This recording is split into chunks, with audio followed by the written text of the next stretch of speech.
Então, bom dia a todos. Vamos dar início, então, à nossa reunião científica do Departamento de Ginecologia e Obstetrícia da Faculdade de Medicina de Ribeirão Preto.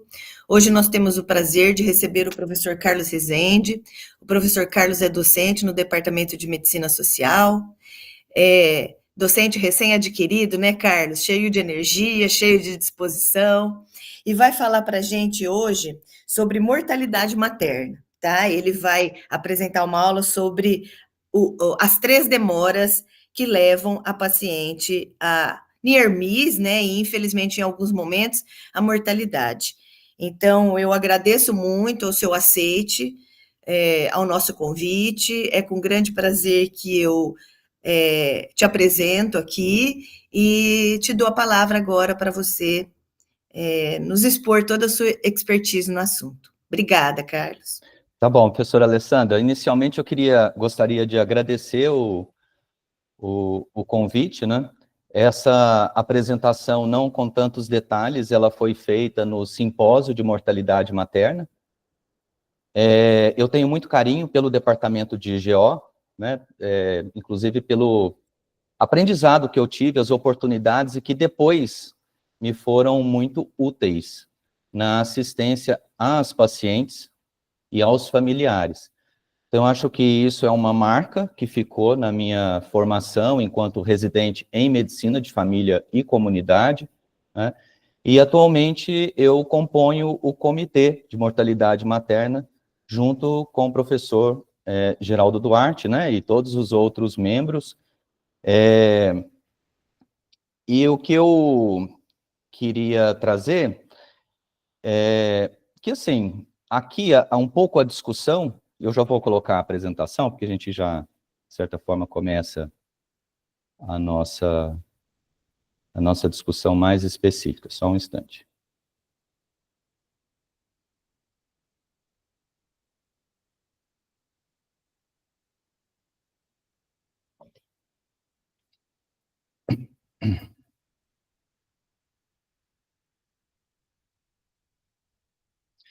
Vem a apresentação? Perfeito, tudo em Isso. ordem. Então, o que eu não vejo vocês, né? Então, se houver alguma questão que precisa interromper, é só me avisar. A gente, na saúde pública, né, tenta padronizar uma série de coisas e trazer sempre uma sistematização das informações e trazendo, inclusive, conhecimento de outras áreas, o que não é diferente também na ginecologia e obstetrícia, mas na saúde pública isso é algo que é bastante presente.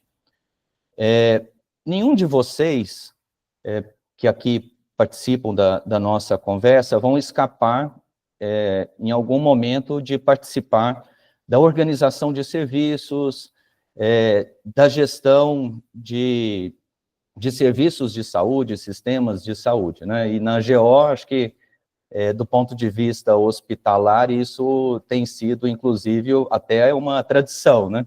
Já aí com pelo menos 2 superintendentes, né, tendo assumido o complexo do Hospital das Clínicas aqui de Ribeirão Preto. Então, a nossa discussão vai um pouco nesse sentido, né? Não é só entender o modelo, mas considerar o modelo como uma oportunidade, uma sistematização para pensar o que pode ser feito do ponto de vista de melhoria da mortalidade materna, né? Como que a gente pode reduzir, né, essas taxas. Então, a gente vai conversar sobre o modelo das 3 demoras referentes à mortalidade materna, muitas vezes conhecido como 3 Delays Model. Houve um período em que eu trabalhei no Ministério da Saúde, e no Ministério da Saúde, uma sistemática interessante foi preparar equipes que pudessem olhar especificamente determinados estados. Então, isso foi um pouco uma mudança na forma de atuação do Ministério, porque antes você tinha o pessoal da vigilância sanitária, ia uma turma lá, depois ia o pessoal da parte hospitalar, depois ia alguém da vigilância epidemiológica, depois ia alguém para discutir aspectos de organização de serviços de atenção primária, e na época em que um professor de Campinas, da Unicamp, o Gastão Wagner, esteve no Ministério da Saúde como secretário executivo, ele propôs uma mudança. Então, ele criou equipes fixas de diferentes áreas do Ministério da Saúde que pudessem, de certa forma, adotar um determinado estado para que fizesse ali um acompanhamento mais continuado e, inclusive, integrado das necessidades de organização daquele estado junto ao Ministério da Saúde. E eu, na época, não tinha nem ideia, fiquei vinculado à equipe que cuidava do Piauí. Né? Nossa, Piauí e tal. Aí, resultado, para minha surpresa, eu tive a oportunidade de conhecer no Piauí a região de São Raimundo Nonato, onde existe um parque nacional, o Parque Nacional da Serra da Capivara, e nesse local, né, foram descobertos sítios arqueológicos por uma professora da Universidade de São Paulo, que é a Niede Guidon, né? É interessante porque ela completou em março 90 anos de idade, e essa semana foi o falecimento dela, dia 4 de junho. E ela criou lá na Serra da Capivara o Museu do Homem Americano. E uma das coisas interessantes, uma área bastante bonita, né, uma natureza exuberante do interior do Nordeste, é que eles descobriram lá, nesses sítios arqueológicos, diferentes pinturas rupestres, né? E eles fazem uma análise bastante específica dessas pinturas, onde eles identificam os diferentes pigmentos e conseguem, inclusive, não só datar, mas eles conseguem identificar períodos de pintura. Igual a gente tem na nossa situação mais moderna, o barroco, o classicismo, o modernismo, também esse estilo existe nas pinturas rupestres. Mas, como eu disse no simpósio de mortalidade materna, essa não é uma aula, né, de arqueologia. A questão aqui é mostrar para vocês, né, que o parto, né, e o assunto que a gente está discutindo hoje, ele não é novo, mas ele é extremamente relevante, né? Essas são pinturas de 40 mil anos, 40 mil a 50 mil anos atrás, né? Retratando o parto. Agora, o que eu acho interessante é essa figura à direita, né? Onde não tem só o parto, né? Mas tem alguém que parece estar assistindo a gestante nesse momento, né? Então, acho que isso dá o contexto da importância social desse momento, né? E dessa questão aí da assistência à gestação. Saltando da pré-história e vindo aqui para um Brasil no período da independência, eu estou trazendo assim essas questões históricas como uma forma de contextualizar, e eu gostaria de lembrar a Maria Leopoldina, né, da Áustria, que foi esposa de Dom Pedro I. Muitos historiadores consideram a Maria Leopoldina como a principal articuladora do processo de independência do Brasil, né, que ocorreu em setembro de 1822.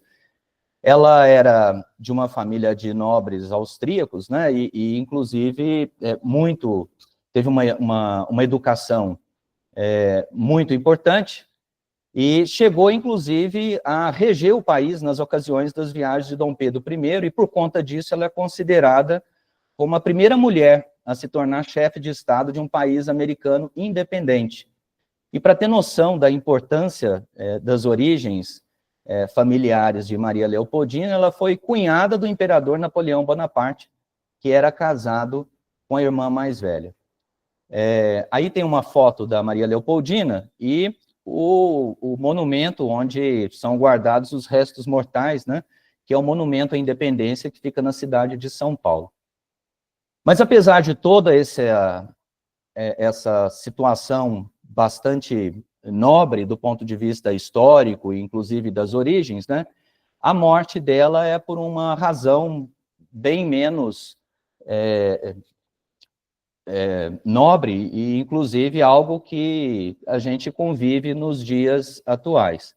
Então, em 30 de novembro de 1826, ela tinha 29 anos, né?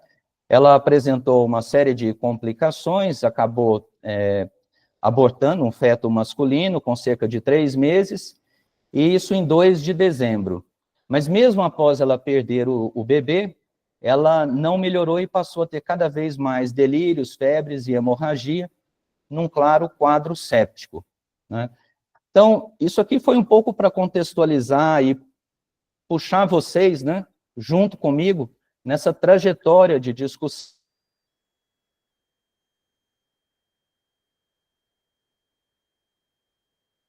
Eles evidenciaram que os desfechos negativos se associavam a complicações anteriores, né, e às demoras para a chegada da mulher às instituições de referência, e a progressão para situações potencialmente graves.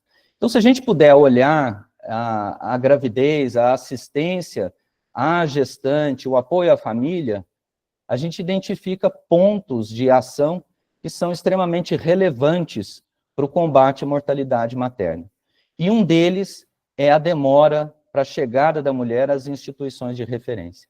Esse modelo ele foi proposto na década de 1990, ele então é denominado o modelo das 3 demoras, e ele envolve conhecimentos de diversas áreas, e vocês vão entender um pouquinho por quê.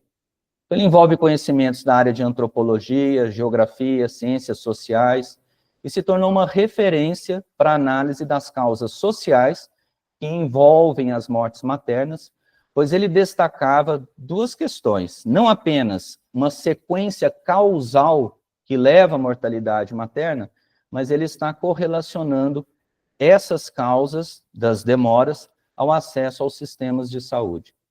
E a aplicabilidade do modelo, ela possibilita demonstrar as barreiras enfrentadas pelas mulheres na busca de cuidados obstétricos e visualizar contextos que necessitam de ações. Então, aqui, acho que o importante é, o que eu gostaria, né, ao terminar a discussão, é que vocês olhassem para esse modelo como uma forma de raciocínio quando estiverem assistindo à gestante, né? E percebessem em cada momento dessas 3 demoras o papel que cada um pode exercer para que a gente possa, de fato, combater a mortalidade materna. Então, tem uma figurinha aqui, né, mostrando aí, 1, 2, 3. Eu pensei até num mnemônico, né, que não vai confundir lá com a vacina DTP, mas é o DPT, onde D é de decisão, o P seria o percurso e o T é o tratamento de fato, né? Então, o primeiro atraso, ele está relacionado justamente a isso, a decisão de procurar atendimento, né? Quantos de vocês, na prática de ginecologia e obstetrícia, não percebem isso, né?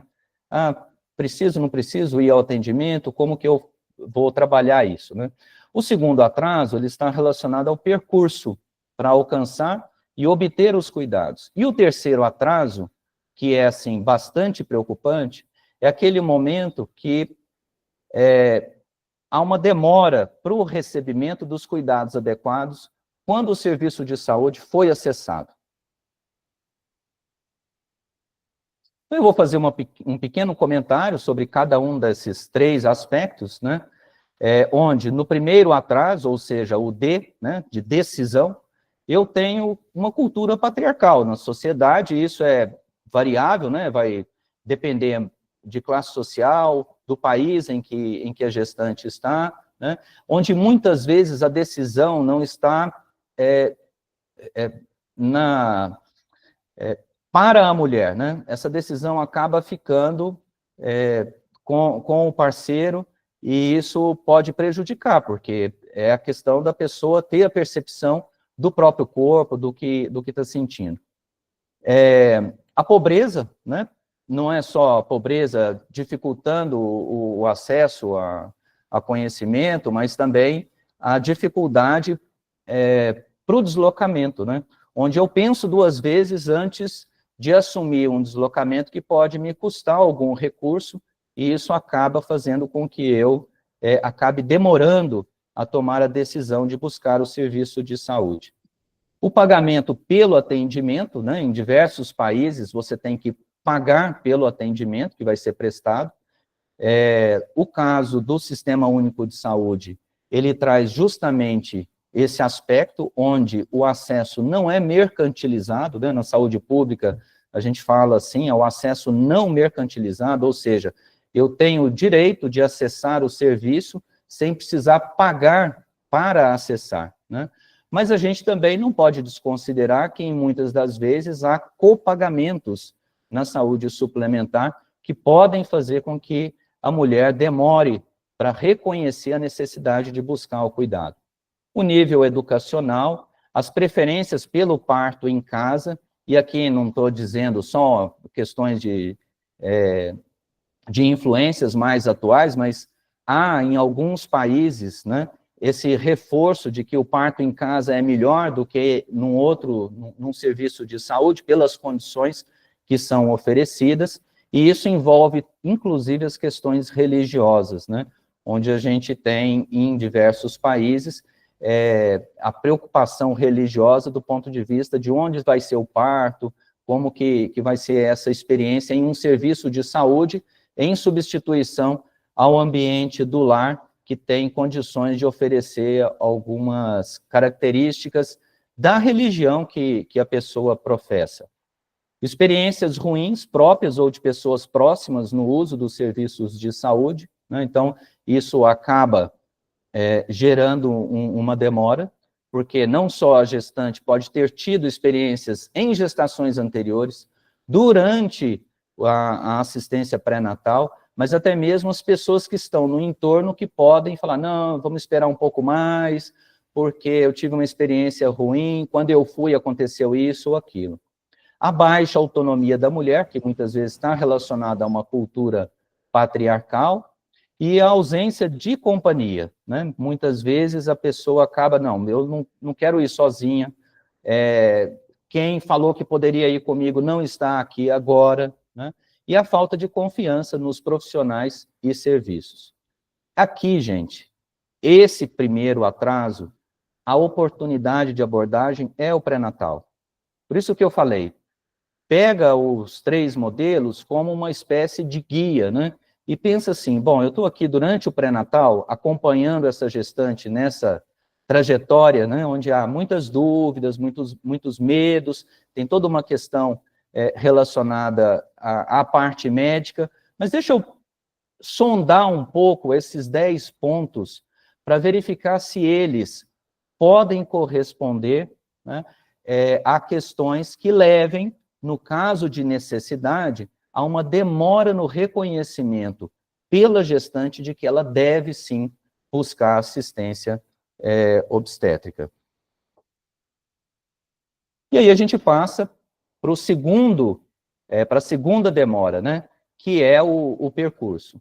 Esse percurso, ele pode corresponder a uma distância curta ou pode ser uma distância longa, né? E aí, a tendência em qualquer serviço, gente, é que quanto mais longe, né, a pessoa tenha que ir, ela acaba pensando mais se de fato ela deve percorrer esse trajeto, né? Isso, inclusive, tem trabalhos mostrando que a tendência de serviços especializados mais distantes acabam fazendo uma seleção, não é a seleção que a gente gostaria que fizesse, né? Mas uma seleção dos casos graves, né? Então, a pessoa acaba buscando mesmo serviços especializados distantes naquelas situações mais graves. Então, quando a gente está num serviço, né, de alta complexidade e que ele está distante de tudo, e que você começa a receber os casos mais graves, né, essa é uma seleção que, de certa forma, não necessariamente aconteceu porque o sistema está fazendo uma seleção adequada dos casos de alta complexidade para chegar até você. É a distância que está fazendo isso, né? E essa seleção a gente não quer na mortalidade materna, né? A gente quer aproximar os serviços da gestante.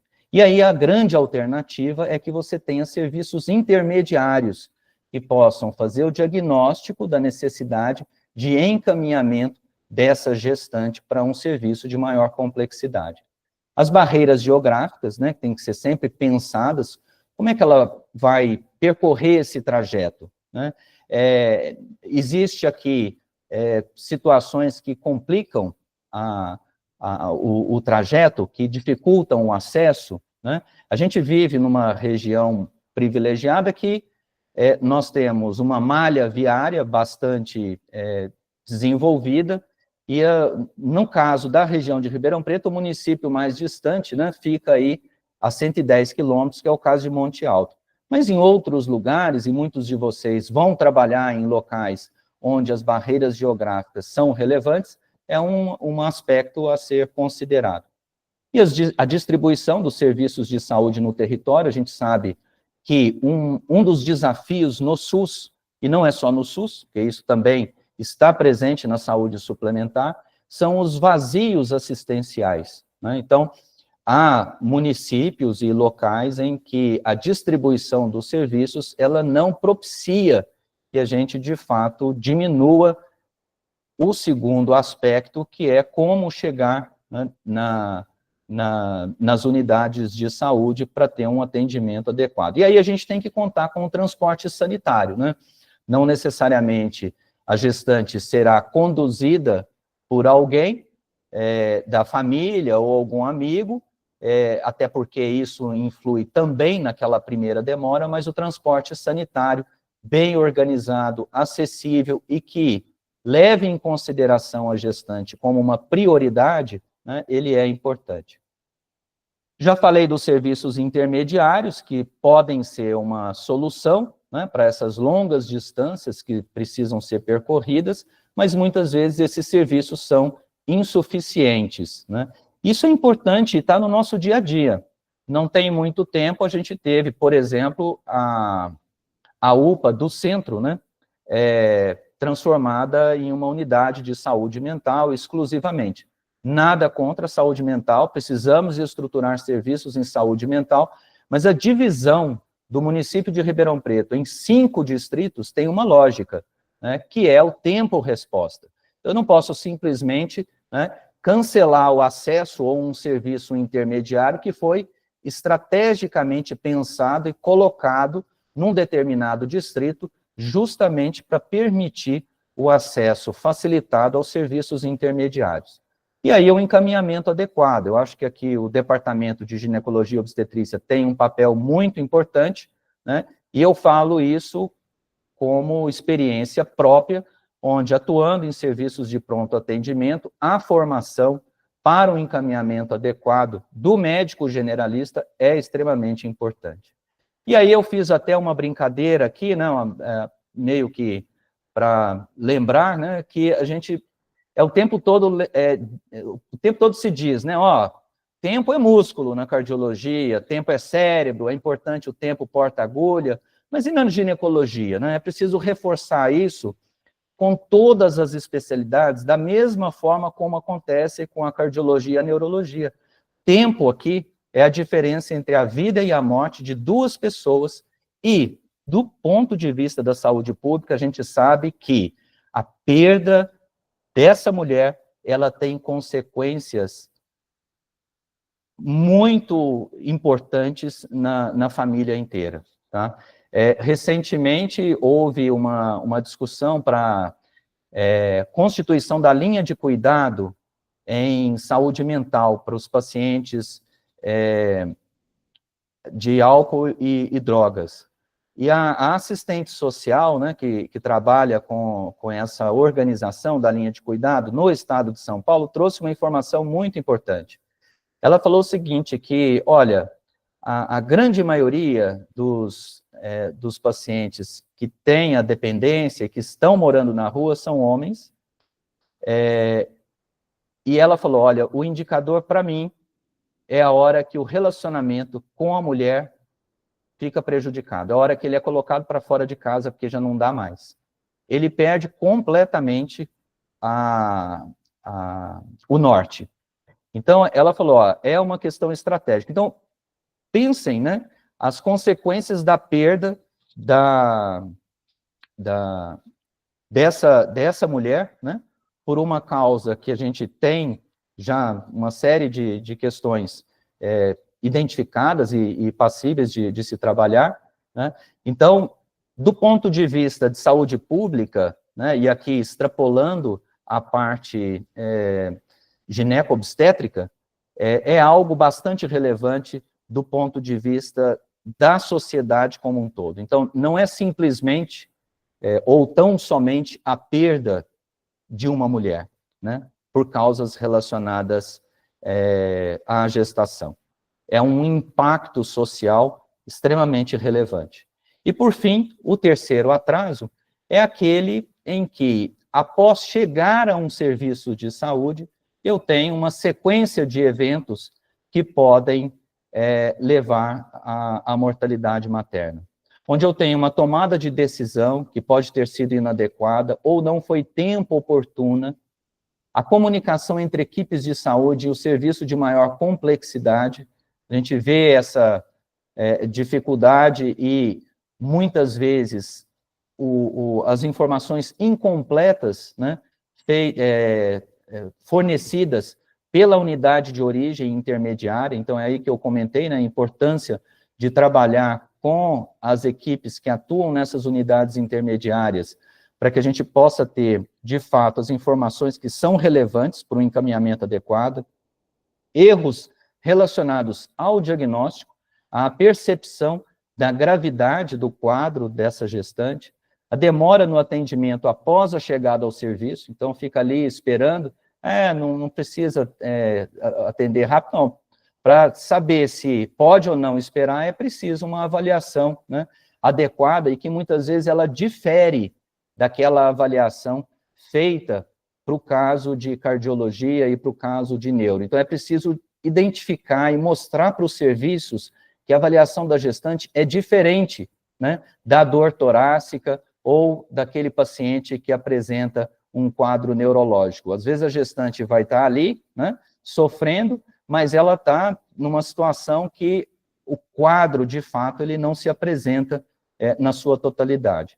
A falta ou insuficiência de suprimentos, todo mundo já, de certa forma, lidou com essa questão, o preparo, falta ou insuficiência dos recursos humanos, e a falta de comunicação da equipe com familiares e paciente, né, para coletar as informações adequadas, ter a percepção das diversas idas ao serviço e o que vem sendo dito e o que tem acontecido, e a deficiência ou inexistência de protocolos de condutas que possam ser não só aplicados, mas de conhecimento das equipes que trabalham nessas unidades. E aí, então, né, para reforçar, não vamos esquecer, né, a decisão, percurso e o tratamento como mnemônico para a gente recordar, não esquecer esses três momentos. Agora, o que eu queria só destacar, né, é que no dia, inclusive, na véspera, lá no simpósio, né, a Oxfam Brasil, que trabalha muito com as questões de desigualdade, trouxe aí as 4 principais desigualdades, no caso, no cenário brasileiro, né, que é a desigualdade econômica, a desigualdade racial, desigualdade regional e a desigualdade de gênero. Então, quando a gente olha essas 4 principais desigualdades, fica muito claro, né, que a gente está no dia a dia, dentro do modelo das 3 demoras, lidando com elas de forma muito presente. Importante ressaltar que as complicações que podem levar ao óbito materno, ela ocorrem em proporções semelhantes nos mais diversos contextos socioeconômicos, sejam em países ricos ou pobres. E eu vou mostrar isso para vocês. Então, assim, isso não é um problema nosso, né? Isso é um problema mundial, né? E a consideração ao NIAMIS, ela trouxe como uma alternativa a aplicação do modelo num novo paradigma, né? Onde também, né, a gente pode avaliar não só a mortalidade materna, mas aquele NIAMIS e tentar identificar nesses 3 momentos o que foi que aconteceu. E a discussão mais atual é se uma atualização desses 3 modelos, né, proposto lá no início da década de 90, se essa atualização seria necessária, onde a gente pudesse acrescentar em cada um desses modelos fatores individuais e habilidades pessoais da gestante. Ou seja, muitas vezes ela pode estar, né, no caso aí da segunda demora, localizada a um serviço de saúde de difícil acesso do ponto de vista de percurso. Mas ela tem não só fatores individuais, como habilidades pessoais que permitem com que ela, por exemplo, ao conversar e passar de forma clara a sua necessidade para um serviço de atendimento de urgência que vai fazer a sua remoção, né, o seu atendimento priorizado. Então, acho que, de certa forma, esses fatores são algo para serem trabalhados durante o pré-natal. E vão ter o quê? Uma consequência nesses 3 momentos. Então, é isso que a discussão mais atual em saúde pública tem proposto, né? Que a gente precisaria trazer para esse modelo um pouco essas habilidades que permitem, de certa forma, enfrentar determinados pontos das 3 demoras e que o modelo ele não reconhece de forma clara e, consequentemente, acaba não trazendo para a gente, que vai tomar medidas em saúde pública, as informações de uma forma mais completa. E uma quarta demora tem sido proposto, né, que é o que no inglês a gente chama de accountability. A Comissão de Mortalidade Materna se reúne mensalmente, elabora relatórios, sugestões, a sociedade precisa receber isso e tomar uma atitude, né? Então, essa demora em agir, em, de fato, mudar certas coisas que são identificadas e que, sim, podem ter um impacto relevante na mudança da mortalidade materna, é algo que tem sido considerado como importante, e tão importante que tem sido proposta uma 4ª etapa, uma 4ª demora nesse modelo.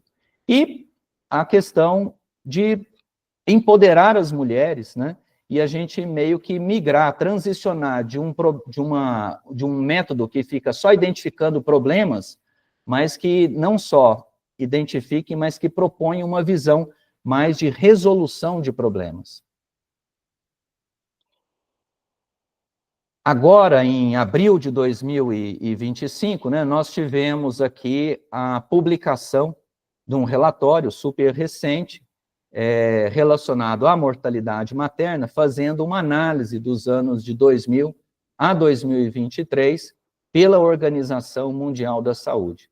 A notícia é boa, eu acho que isso é algo que traz para a gente uma vitalidade, né, e um ânimo novo para continuar percebendo que estamos no caminho certo, há coisas a serem feitas, mas que a gente pode considerar como bem-sucedidas todas as medidas que vêm sendo tomadas. E o relatório mostra que houve um declínio de 40% na mortalidade materna entre os anos de 2000 a 2023, e largamente ligados, né, à melhoria de acesso aos serviços de saúde. Agora, o relatório também traz algo preocupante que impactou o mundo, visto que a gente passou aí por uma pandemia, né? E é a primeira vez que uma análise global é feita relacionando as consequências da pandemia de Covid-19 e seu impacto, né, na mortalidade materna. E em 2021, foram estimadas 40 mil mortes a mais relacionadas à gestação. E aí, né, só reforçando, né, que acesso a serviços de rotina confiáveis, né, e que permitem não só o acesso ao serviço, mas que permitem também a identificação da urgência e emergência no atendimento dessas mulheres. O link para o relatório está aí, né, na tela, depois a gente compartilha o PDF e disponibiliza para o departamento. E eu trouxe do relatório, né, já caminhando aqui para o final, as estimativas, né, para o caso brasileiro. Então, essa tabela é uma tabela do caso do Brasil, e a gente vê, né, que, embora a gente tenha tido um ligeiro progresso, né, do ponto de vista nacional, a gente tem, né, as taxas de mortalidade materna, meio que situando aí nessa faixa dos 65 a 70 para cada 100 mil nascidos vivos, né? Ah, mas a gente percebe também que houve uma queda de nascimento. Sim, mas a gente trabalha aqui com taxas, né?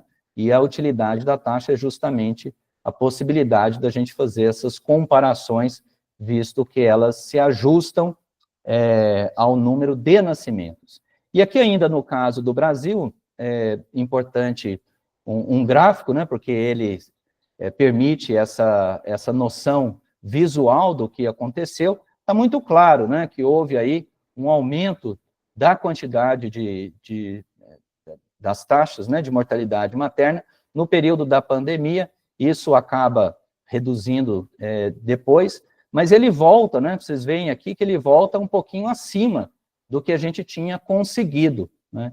E esse outro gráfico aqui, ele faz uma proporção, é a proporção de mulheres que morreram de causas relacionadas à gestação, né, em relação a todas as outras causas de morte de mulheres na idade fértil, né? Então, a gente vê que isso acompanha, parece óbvio, mas não é, porque eu vou mostrar para vocês o caso de um outro país, né? A gente pode, eu trouxe o Brasil, mas a gente pode dar uma olhadinha aqui na Austrália, né? Onde a gente tem aqui, isso é o que a gente gostaria que acontecesse, né? Vocês verem os índices aqui de mortalidade materna. Ah, mas eu vou comparar isso com o Brasil. Bom, aqui nós estamos falando das taxas, né? A quantidade de nascimentos é por 1.000, então são 250 mil, 265 mil, é bem menos do que o caso brasileiro, né, onde a gente tem ali cerca, aqui, ó, se pegar o ano 2000, 3.459.000 nascidos vivos, mas permite uma noção de comparação em relação a um país, né, considerado como desenvolvido e com uma estrutura melhor. Mas o que eu queria trazer é que, no caso do gráfico, né, nós tivemos lá também a pandemia, mas a percepção é que talvez eles tenham priorizado, né, as gestantes do ponto de vista do cuidado e da atenção, e o que a gente percebe é que durante a pandemia houve, então, uma queda da mortalidade materna, né? Então, acho que esse é o alerta que fica, né? Frente a situações em que há necessidade de organização e estruturação de serviços de saúde, a gestante precisa ser uma prioridade dentro das nossas políticas, né? Mas, por outro lado, né, embora a gente tenha esse gráfico no cenário australiano, eles mantiveram, né, até um aumento pós-pandemia da proporção de mortalidade materna em relação a todas as mortes em mulheres em idade fértil, né? Então, o que eu quis trazer aqui é essa ilustração dos diferentes desafios para diferentes contextos. E aí, é importante a gente ter um pouco a noção, né, que a situação do mundo é assim, ó. Esse gráfico aqui, todo à esquerda, mostra para a gente que 286 mil mulheres morreram por causas maternas em 2020. Agora, e se a gente não tivesse feito nada, né? E se a gente tivesse deixado as coisas correrem como sem a nossa ação nos diferentes momentos? O gráfico que nós teríamos é esse aqui, né? Então, se nada tivesse sido feito, se não houvesse um esforço, ao invés das 286 mil mulheres, nós teríamos tido 1,2 milhões de mulheres contabilizadas aí em mortalidade materna. Mas o mundo pode ser muito melhor, e eu acabei de mostrar para vocês uma experiência de um outro país, e se a gente conseguisse, né, chegar na experiência desses outros países, nós teríamos cerca de 11 mil mortes maternas, e aí eu acho que o mundo ficaria, né, bem melhor se a gente conseguisse implementar essas ações. Caminhando para o final, eu queria mostrar para vocês, né, como no mundo, né, esse sucesso, e que deve ser mantido, né, as ações precisam ser mantidas, como que caminha, né, do ponto de vista de redução dessa mortalidade materna. Mas o gráfico, assim, colocado, né, de forma estática, ele não ajuda tanto a gente, né, porque hoje a gente tem alguns recursos que permitem, né, uma visualização melhor, e aí eu vou mostrar para vocês que a gente percorre aqui da década de 80, né, isso inclusive 10 anos antes da proposta do modelo das 3 demoras, e aí a gente tem uma visualização de como as coisas foram transcorrendo no correr do tempo, né. E aí a gente tem, inclusive, né, a apresentação das principais causas. Então, eu acho que, do ponto de vista de estratégia de ensino-aprendizagem, está aqui para vocês na tela as principais causas relacionadas à mortalidade materna no mundo e que precisa entrar na listinha, né, de vocês naquele tempo que vai ser dedicado ao aprendizado e ao domínio da prática médica, aqui especificamente gineco-obstétrica, para lidar com essas situações. E aí eu posso colocar, né, uma comparação do mundo com o Brasil, e a gente vai ver que no Brasil a gente tem altos e baixos. E aqui a saúde pública entra para tentar entender, né, o que acontece que a gente tem esses altos e baixos, né? Como que isso, apesar do sucesso, a gente está sempre, né, com altos e baixos do ponto de vista do combate à mortalidade materna. E aí as pesquisas em saúde coletiva vão tentar trabalhar esses diferentes aspectos, porque isso não foi algo específico, né, do período da pandemia. Eu vou voltar à apresentação, para a gente já caminhar para o final, e lembrar a vocês, né, que nós temos a constituição de redes, né, justamente com a finalidade de organizar não só o acesso, mas após a chegada no serviço, que o atendimento seja de forma mais efetiva. E eu queria, não vou ler todos eles, mas lembrando que a gente tem, na saúde pública, quando se vai discutir a conformação de redes assistenciais, 14 pontos fundamentais que precisam ser observados. E esses 14 pontos, eles são, inclusive, trabalhados na constituição da linha, da rede assistencial, né, da linha assistencial da rede Aline, que é a antiga rede Cegonha, que foi renomeada em memória de Aline Pimentel, uma mulher negra vítima de morte materna, e a rede, então, busca reduzir a mortalidade materna no Brasil, com um foco especial na redução da mortalidade entre mulheres negras, né? Então, é importante lembrar que um dos princípios do SUS é a equidade, e a equidade significa tratar de forma diferente os diferentes, e a gente, então, vai trabalhar aspectos que são diferentes no caso brasileiro, e a gente viu lá naquele slide que eu mostrei sobre as desigualdades brasileiras, que a questão de ser mulher, e aí a desigualdade de gênero, e ser negra, que é a desigualdade racial, ela é muito relevante no nosso contexto. E a rede Alina, então, ela é organizada em 6 componentes, e aí vocês vão enxergar nesses componentes o trabalho que existe relacionado às 3 demoras, onde se trabalha o pré-natal, parto, nascimento, puerpério e atenção integral à saúde da criança, o sistema logístico, olha aí, transporte, regulação, e um sistema de governança, como que eu cuido dessa região, garantir o acesso, né, mobilizando tanto rede pública como privada, e novos recursos, que é inclusive um dos componentes lá da elaboração de redes para transferência de gestantes e recém-nascidos graves, evitando a peregrinação das gestantes em busca de atendimento, e a rede também, obviamente, como uma política muito importante, não dá para descolar o aleitamento materno de tudo isso que a gente tem discutido. E aí, por fim, eu apresentei essa carta no simpósio, e eu gostaria de apresentar aqui também, com essa caligrafia horrível, é a carta do Charles Darwin a um amigo que ele encaminhou para esse amigo um rascunho do livro A Origem das Espécies, né? E esse amigo também estava trabalhando com essa área de conhecimento, tentando explicar como é que as espécies se desenvolveram, né?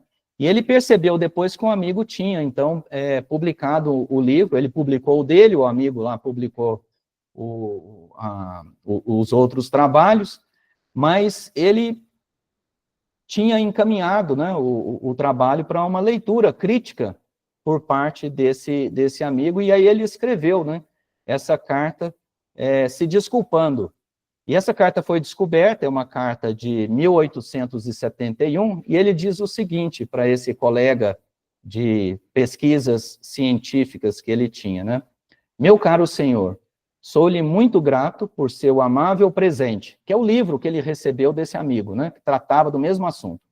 Levarei algum tempo para lê-lo, pois só posso ler aos poucos qualquer coisa que exige muito raciocínio. Se eu soubesse que seu livro havia sido publicado, não teria naturalmente pedido que lhe enviassem o primeiro volume do meu livro, que é o Origem das Espécies. Também suponho que não lhe dará muita atenção. É provável que provoque a sua indignação, mas sempre posso me consolar ao pensar que fiz o melhor que pude. Sinceramente seu, Charles Darwin. Então, a mensagem que eu queria deixar é isso. Se até Charles Darwin, né, tenta fazer o melhor que pode, eu acho, o que ele pode, eu acho que cabe a cada um de nós tomar essa lição como um exemplo e motivação para que a gente possa, de fato, continuar trabalhando para a redução da mortalidade materna e levar em consideração as 3 demoras como um modelo prático, efetivo e que nos ajuda a sistematizar a organização do cuidado às gestantes e, inclusive, no caso de algum de vocês, o que é muito provável, assumir a coordenação, a gestão de serviços de saúde, mais especificamente obstétricos, que possa, então, levar em consideração a nossa discussão dessa manhã. E eu coloco aqui o meu muito obrigado e um QR Code onde tem uma discussão relacionada a essa proposta de atualização do modelo das 3 demoras por 2 professoras da Liverpool School of Tropical Medicine. Muito obrigado, eu vou tirar aqui o compartilhamento.